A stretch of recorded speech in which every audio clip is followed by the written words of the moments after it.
Usually جب نقصان ہوتا ہے تو اس پہ شکر ادا کرنا کیسا ہے کہ یا اللہ تیرا شکر ہے تو نے کم کیا یا کم ہو گیا تو نے بچا لیا زیادہ ہو کم جائے تو ہم کیا کرتے ہیں؟ بڑی اچھی بات ہے، بہت ہی اعلیٰ پائے کا معاملہ یہ، جس مقام پہ صبر کرنا چاہیے اگر کوئی اس مقام پہ شکر کرتا ہے تو اعلیٰ درجے کا معاملہ کہ اللہ تیرا شکر ہے کہ بھائی کم ہی ہوا، جی جی ہاں میں اتنے پہ خوش ہوں کہ چلو بھائی اتنے میں جان چھوٹ گئی میری،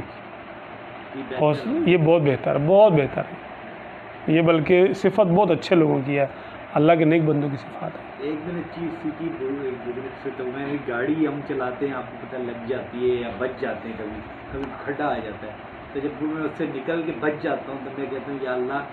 تو نے مجھے بچایا، میں نہیں بچ سکتا۔ ہاں ہاں بالکل بالکل بالکل، بندے کی کیا مجال ہے یار کہ وہ نہ اپنے نفع کا مالک ہے، نہ اپنے نقصان کا، نہ اپنی زندگی کا، نہ اپنی موت کا، سب کچھ اللہ تعالیٰ نے اپنے اختیار میں رکھا ہے۔ بندہ صرف دھوکے کا شکار ہے کہ میں کچھ کر رہا ہوں، میرے کرنے سے کچھ ہو رہا ہے، میں نے بڑی تیزی سے میں نے موڑ کاٹ لیا، ایکسیڈنٹ نہیں ہونے دیا، میں نے یوں بچا لیا، میں نے یوں کر لیا۔ دوسری بات یہ کہ یہ بھی یقین ہونا چاہیے کہ میرا رب میرے سے 70 ماؤں سے زیادہ پیار کرتا ہے، کبھی میرے ساتھ ظلم نہیں کرے گا، وہ ظلم سے پاک ہے، نہ وہ میرا برا چاہتا ہے، وہ میرے ساتھ اچھا ہی کرے گا،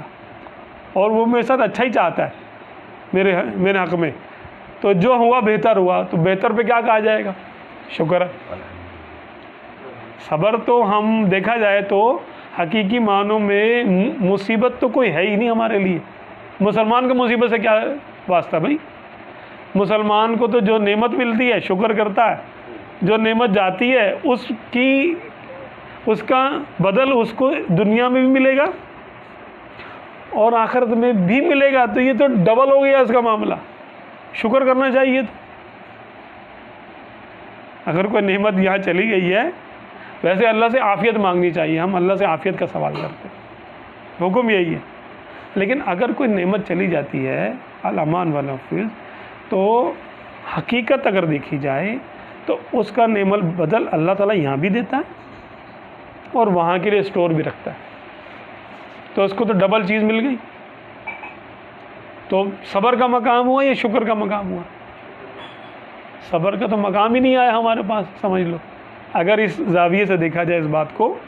تو شکر ہی شکر ہے، پھر ہر وقت ہر نعمت میں بھی شکر ہے، نعمت کے آنے میں بھی شکر ہے اور جانے میں بھی شکر ہے۔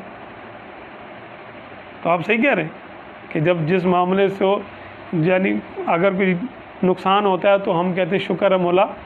تو ہم پہ ٹل گئی، اتنا ہی ہوا، اس سے زیادہ بھی ہو سکتا تھا۔ الحمدللہ یہ اگر ہم ان باتوں پہ عمل کر لیں تو یہ بڑے بڑے بزرگوں کے اوصاف ہیں، یہ اگر یہ ہم میں پیدا ہو جائیں، صبر اور شکر سمجھ لیں ہم، تو یہ بڑے بڑے جلیل القدر اوصاف ہیں، اولیاء اللہ کے اوصاف ہیں، اگر ہم میں یہ پیدا ہو جائیں، ایک بھی پیدا ہو جائے تو ہماری بخشش کے لیے بہت۔ محمد کے نام لیوا ہے، دل میں صورت انہیں کی بستی ہے،